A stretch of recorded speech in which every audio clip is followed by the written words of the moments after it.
Hola, ¿qué tal? Mi nombre es Juan Ángel Arellano y soy alumno de la Licenciatura en Nutrición Aplicada de la Universidad Abierta y a Distancia de México. Por medio de este video se realiza la evidencia de la elaboración del examen de acreditación de la asignatura de cálculo dietético en el individuo sano. En este documento se pretende fortalecer lo que son los conocimientos del estudiante de la carrera de nutrición en aspectos de la evaluación de las necesidades energéticas de los individuos y de las necesidades alimenticias de una colectividad en un servicio de alimentación. En el transcurso del documento se realizan distintos ejercicios de estimación de alimentos, definiciones fundamentales para el nutriólogo, herramientas de uso regular y evaluación de 3 casos en los cuales se realiza el cálculo energético según los datos antropométricos y habituales de los individuos. También se realiza la elaboración de un menú de 1950 kilocalorías, por lo que se presentan una serie de fotos que muestran parte de los procesos de elaboración. Como primer subtítulo tenemos lo que sería el desarrollo de este glosario, que contiene definiciones que se usan normalmente en el cálculo dietético. La actividad física, por ejemplo, sería el movimiento voluntario producido por la contracción del músculo esquelético que tiene como resultado un gasto energético que se añade al metabolismo basal. Esto será muy importante para nosotros, ya que será para considerarse si se incrementa cierta parte del requerimiento que nosotros vamos a ubicar, o se va a restar según la actividad física de la persona. El alimento es cualquier sustancia que toma y recibe un ser vivo para su nutrición. Es el componente esencial de la vida desde el nacimiento hasta la muerte, por lo que proporciona una mezcla compleja de sustancias químicas que hacen posible que el cuerpo construya y mantenga sus órganos y le suministre la energía para desarrollar sus actividades. Tenemos aquí también lo que es la caloría, la kilocaloría, que son las unidades de medida que se usan para saber la necesidad energética que nos aportan los alimentos, si son necesarias, porque nuestro organismo son lo que requiere para funcionar adecuadamente. Una caloría es lo necesario para elevar la temperatura de 1 grado centígrado de 14.5 a 15.5, la temperatura de 1 gramo de agua destilada. Otro aspecto importante de esto sería el cuadro biosintético, que es una herramienta que nosotros utilizamos para tener una idea de cómo balancear los alimentos de forma que tengan un balance en el marco de nutrimentos. De todos, también tenemos lo que sería el efecto térmico de los alimentos, que es una fracción pequeña del gasto energético total, y esta proviene de los procesos que se presentan en el consumo de los alimentos. También se le conoce como termogénesis inducida por la dieta. El factor de corrección lo vamos a considerar también, ya que es aquel por el cual se corrige la lectura en las funciones de normas de las técnicas establecidas para el correcto cálculo de los consumos, de los insumos que vamos a ocupar nosotros, los cuales varían de acuerdo con el cuadro de mediciones del suministro. El gasto energético basal, también denominado metabolismo basal, es la energía que requiere un organismo para realizar actividades fundamentales en reposo y ayunos, y es independiente para cada individuo y se ve influido por diferentes factores. El gasto energético en reposo es la energía que requiere una persona para mantener el normal funcionamiento de los distintos sistemas del cuerpo y la constancia de la temperatura corporal en el cuerpo. Y lo que sería el gasto energético total sería el nivel de energía necesario para mantener el equilibrio del consumo y gasto energético cuando el individuo presenta el peso, composición corporal y actividad física compatibles con un buen estado de salud, debiéndose hacer ajustes para individuos diferentes en estados fisiológicos como crecimiento, gestación, lactancia y envejecimiento. La ingesta recomendada diaria es la cantidad de nutrimentos que se juzga para cubrir los requerimientos nutricionales de casi todas las personas, de 97 a 98% de un grupo homogéneo de la población sana, de igual edad, sexo y con condiciones fisiológicas y de estilos de vida similares. Sería como que los aspectos más importantes de esta sección. El peso bruto sería el peso total del producto tal cual se adquiere en el mercado, que ya lo veremos más adelante, junto con el peso neto, los platillos, la preparación, refrigeración. El sistema mexicano de alimentos equivalentes es una herramienta que nos va a poder ayudar a auxiliar a planear dietas particularmente útiles en el diseño de dietas terapéuticas. Según este sistema, los alimentos se clasifican en grupos que tienen en promedio un aporte nutrimental similar, tanto por su aporte energético como el contenido de hidratos de carbono, proteínas y lípidos. En el segundo apartado tenemos lo que sería las ventajas del sistema mexicano de alimentos equivalentes y las desventajas, dentro de las cuales se pueden mencionar que las ventajas es que proporciona a los nutriólogos mexicanos un grupo estandarizado de alimentos para obtener una mayor agilidad al conformar sus menús.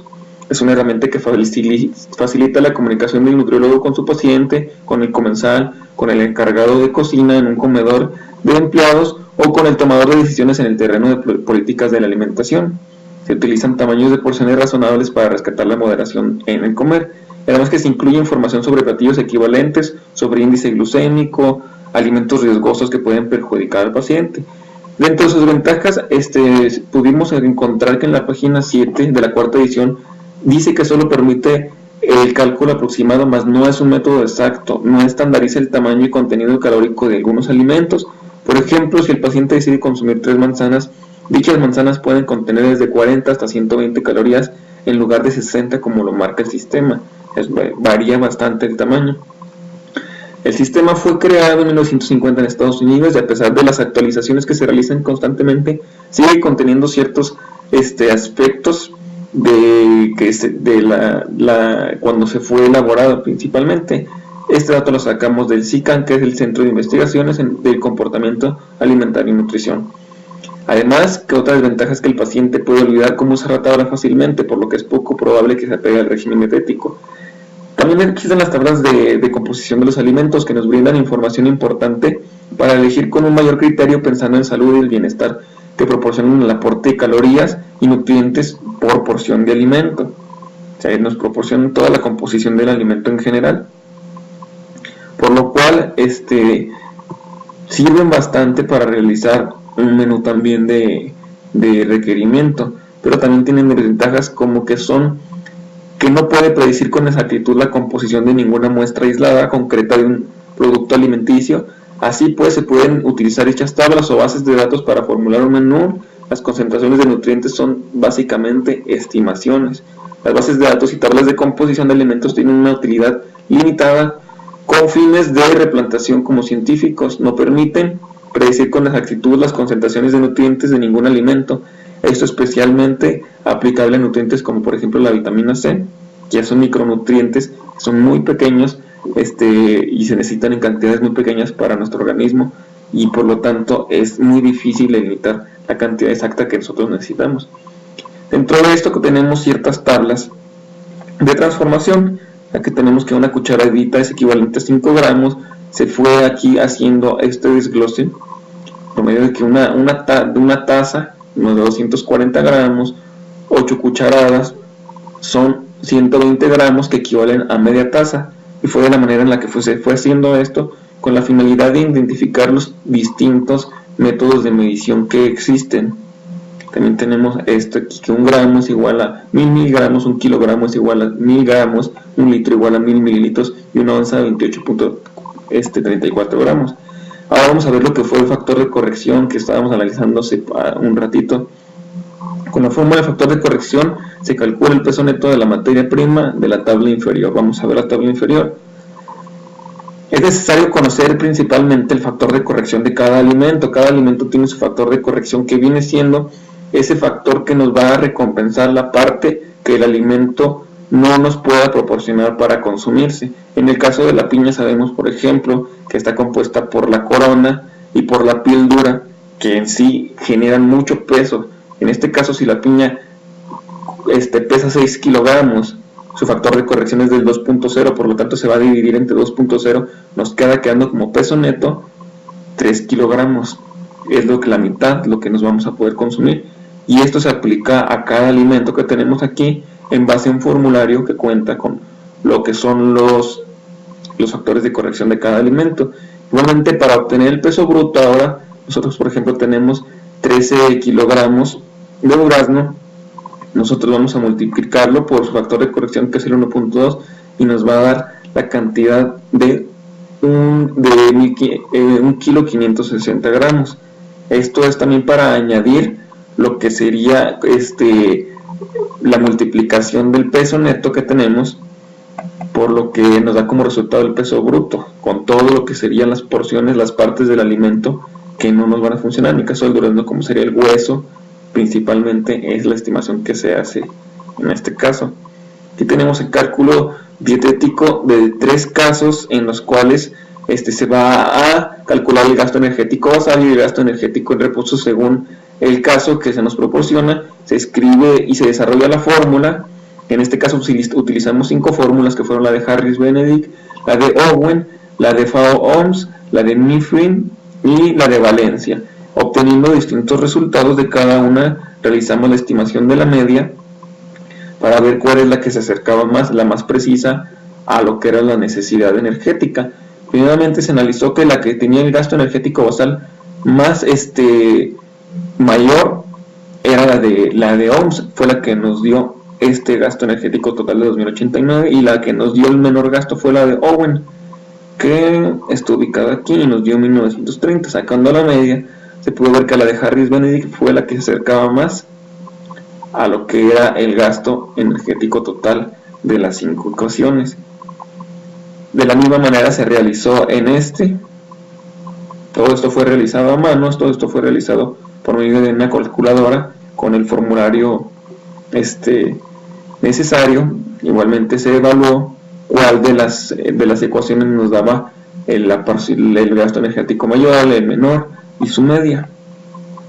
En este caso del 3 que tenemos, es una paciente femenina con 72 kilogramos, de talla de 1.68, actividad física sedentaria, el efecto térmico de los alimentos de 10%, con una edad de 28 años. Se realizó el mismo proceso, pero adaptándonos a lo que esta tabla nos solicitaba, que era el requerimiento energético basal para la fórmula de Harris-Benedict. Aquí se puso el resultado, energía basal por kilogramo, y todos estos datos también los obtuvimos, por ejemplo,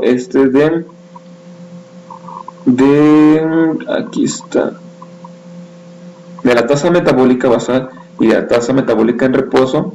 Fueron adaptados de los anexos que se nos proporcionaron en este mismo documento para poder realizar las ecuaciones de una manera más sencilla.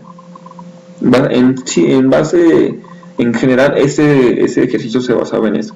Tenemos lo que es la distribución de los macronutrientes en este caso, el cual consiste en dividir lo que son en los 3 macronutrientes principales, que son los hidratos de carbono, las proteínas y los lípidos, un total de 1500 kilocalorías entre desayuno, comida y cena. Primeramente se tiene que desglosar cuánto es lo que nos corresponde de cada nutrimento.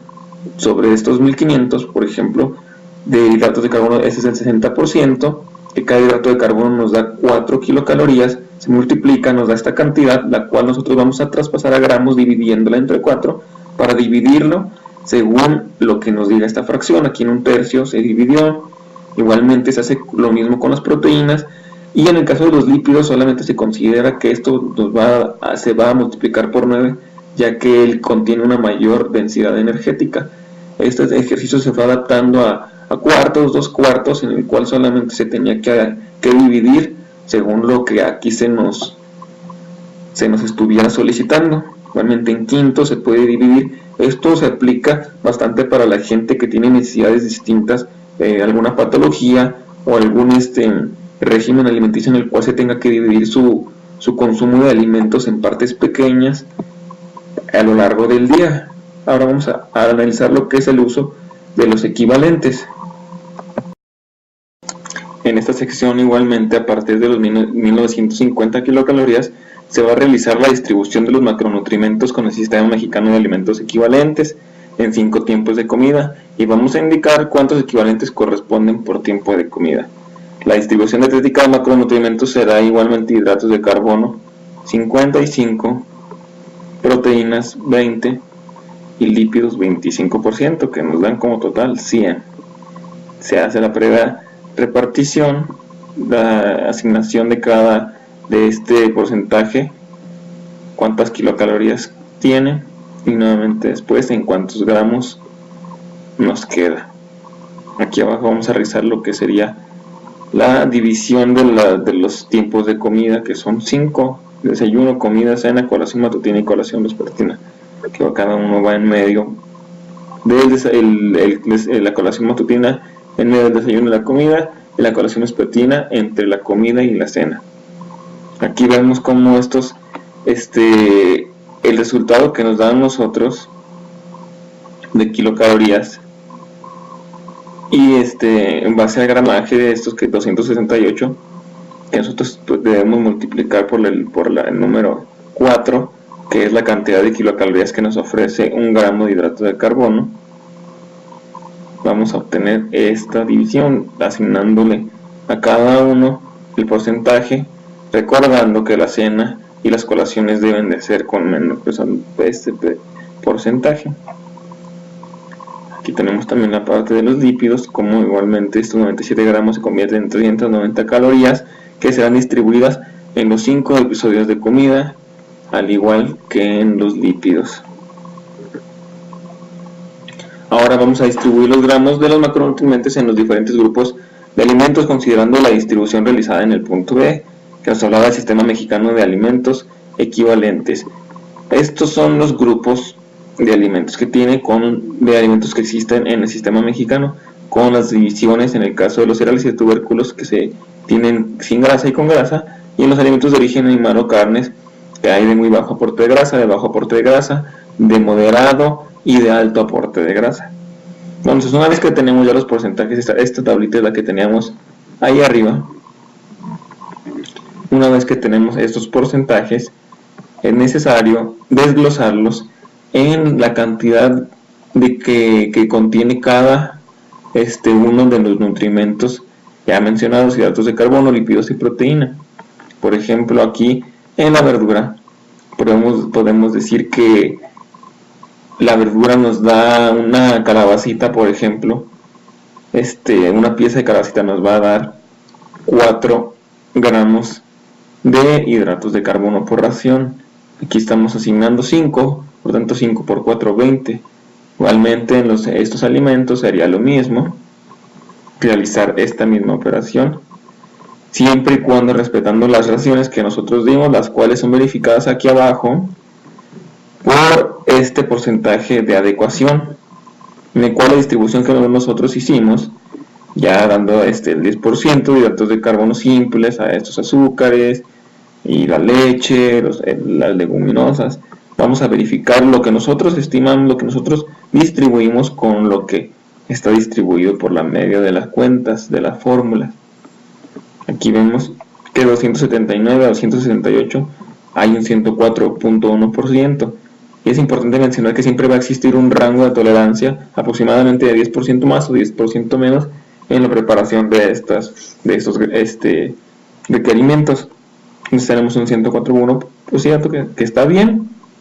Ahora los lípidos tenemos 54.1, tenemos 59, lo cual nos da un total de 109%, que ya está en el límite. Ahora la proteína 97.5 y tenemos que es 93, su porcentaje de adecuación es de 95.3. Entonces es correcto. Estas distribuciones ya se hacen a lo largo de esta tabla. Ahora vamos a distribuir los equivalentes en cada tiempo de comida. Una vez que ya tuvimos 5, 2, 9, 2, 2, 3, 2 de los distintos tipos de alimento, aquí se van a realizar. Nuevamente es el mismo cuadro que estaba ahí arriba, pero ahora esto se va a dividir entre cuántos. Si yo tengo 5 raciones de verdura en el día y yo como 5 veces al día, ¿cuántas veces la voy a comer? ¿En qué hora la puedo comer con más tiempo? O a esa hora la puedo transportar con mayor tiempo. Todo eso hay que considerarlo, además del estado obviamente fisiopatológico de la persona. En este caso se hizo una distribución ilustrativa para dar una idea más clara. Por ejemplo, si tenemos 5 raciones de verdura, 5 equivalentes, se puede dividir en 1, 2, 3, 4, 5. Entonces en 5, o 2 en la comida, 2 en la cena y 1 en la colación. Todo esto, repito, va a ser acorde a la situación que se nos presente, al paciente y a distintos factores. Igualmente en los cereales sin grasa, son 9 el total, que serían tortillas de preferencia o pan de caja. Entonces sería aquí 3, 3 y 3, o se puede dividir 3, 2, 1, 2, igualmente ajustándolo a las necesidades de nuestro paciente. Las leguminosas tenemos 2, una desayunando y una en la comida. Alimentos de origen animal tenemos de los 3 grupos, dejando los de alto aporte de grasa de lado, pero aquí se hizo su distribución también acerca de lo que serían estos alimentos. Leche igual, aceite y azúcares simples. Ahora se va a elaborar un menú en base a este cuadro que se ha elaborado. Bueno, son las mismas kilocalorías, 1950, la distribución, pero ahora por ahí ya tenemos cuánto nos debe dar cada nutrimento por episodio de alimentación. Aquí, por ejemplo, en el desayuno tiene 2 huevos cocidos, una taza de brócoli cocido, una taza de nopal cocido, media taza de soya texturizada, 3 tortillas, una cucharadita de mayonesa y una taza de leche para elaborar su café. Esto, sumándolo alimento por alimento y propiedad por propiedad, nos daría lo que sería esto.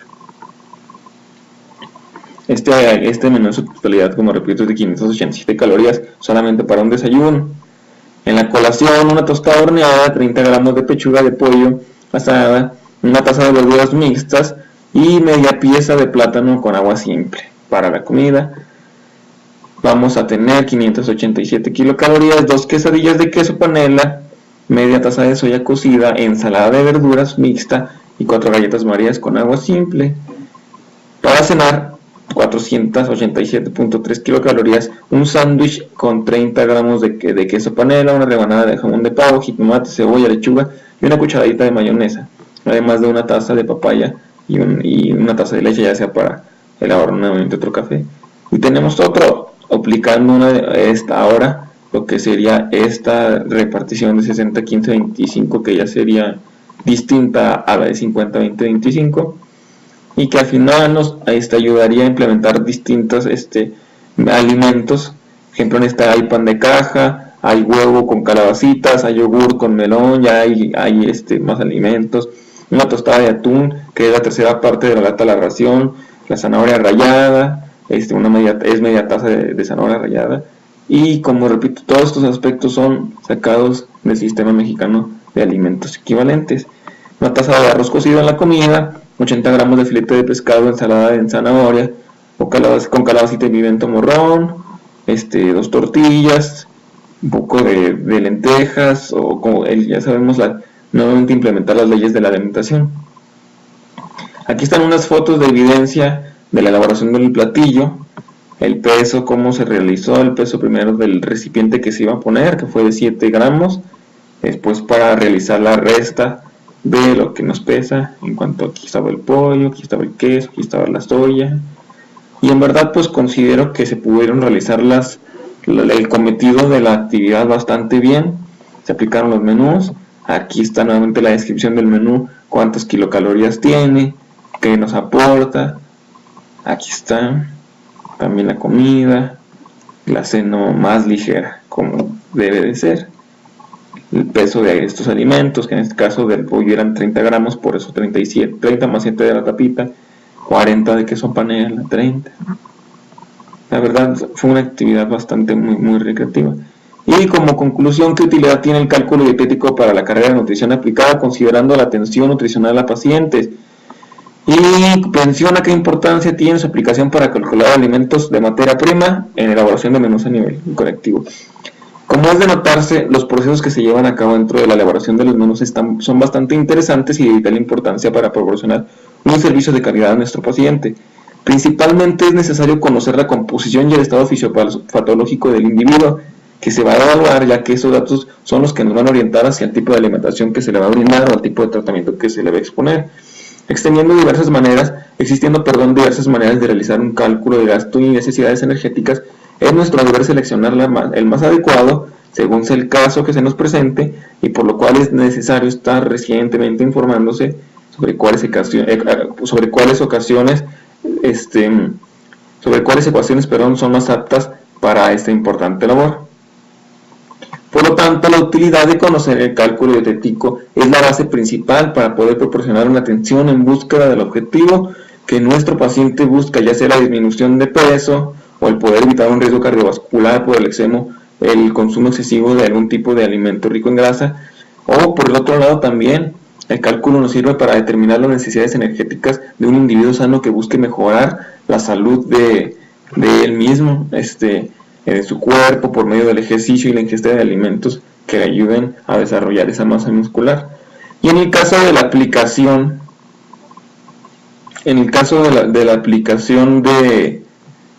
del videocálculo en la elaboración de los menús a nivel colectivo e individual, su importancia sigue siendo prioritaria, ya que no solo se trata de contabilizar la inversión monetaria que se va a realizar para la obtención de los alimentos, sino que se trata de también poder estimar cuáles son las partes del alimento que no nos van a servir como tal, que lo conocemos como parte no comestible, y esto viene en las propiedades organolépticas de ciertos alimentos, como hemos visto en el ejemplo de la piña, que es muy usual.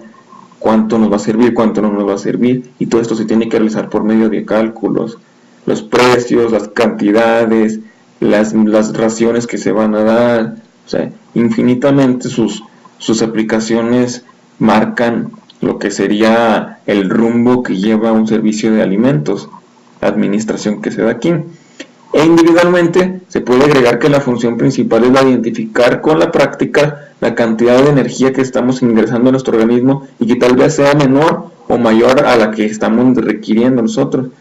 Por todo esto, el videocálculo es la base de todo lo que la nutrición abarca, y sus aplicaciones van desde la evaluación del estado nutricio hasta la adquisición de la materia prima y la cantidad de dietas que se solicitan en un servicio de alimentación. Estas son la bibliografía que se implementó para hacer este análisis, y por mi parte sería todo. Muchas gracias.